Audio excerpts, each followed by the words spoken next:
Hello everybody, just a quick chat about Purcell today and Jehova Quam Multi.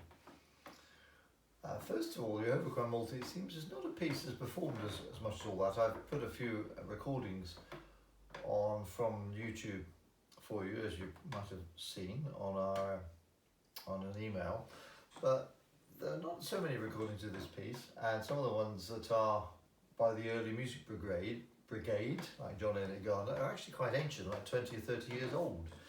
I suppose it's probably more of a staple diet of church and collegiate choirs, but not sort of performed in concerts as some pieces. A couple of things to say about Purcell in general. You may or may not have picked up that Purcell was what they call a child of the Restoration, really. He was born in 1659. Of course, 1660, Charles II came back from exile and picked up the throne and became King of England once again. And we had a monarchy, and we have done ever since.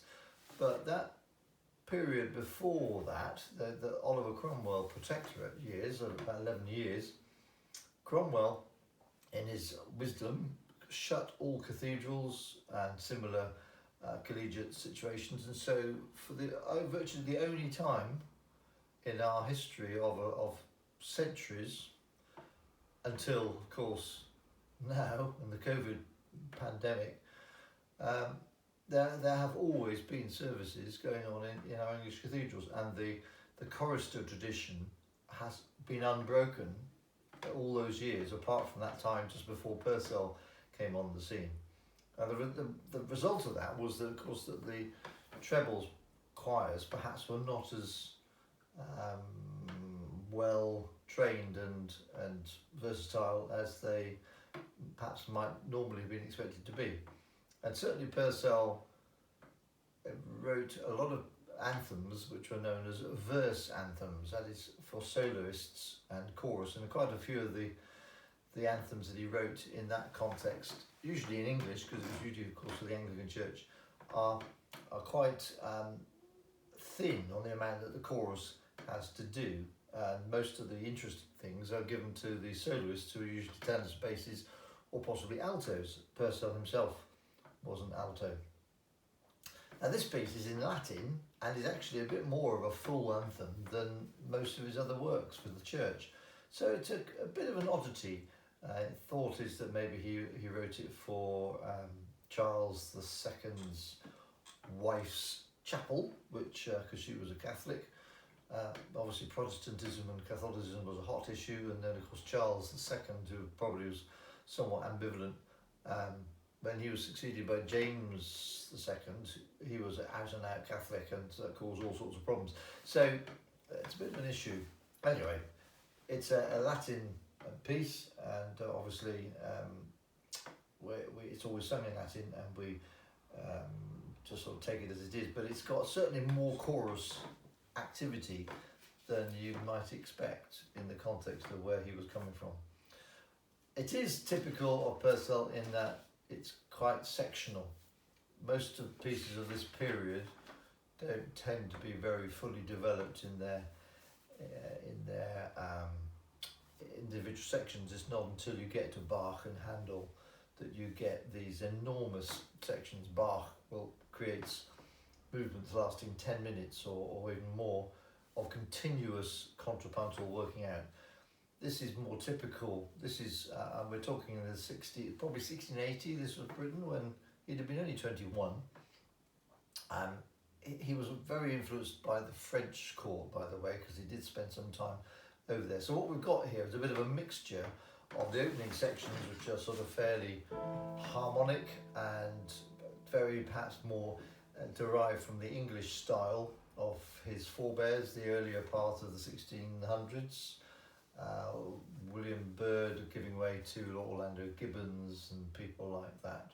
So you've got that in that early section with these lovely harmonies, and there's several sections like that throughout, but then it alternates with more contrapuntal lines, which again reflects perhaps the English style. But then in between you've got the two solos, the tenor solo and the bass solo, which are much more florid and more like operatic, or from the French style. We obviously haven't looked at those, but they're more flamboyant and showy. Some wonderful contrasts to the voce section, the brisk section, but again it's quite short, which then gives way to the gorgeous slow section. The thing about that is, as I've said on the thing that I've written, apparently we have this section which we all enjoy, but the two of the earlier recordings have that as an E flat.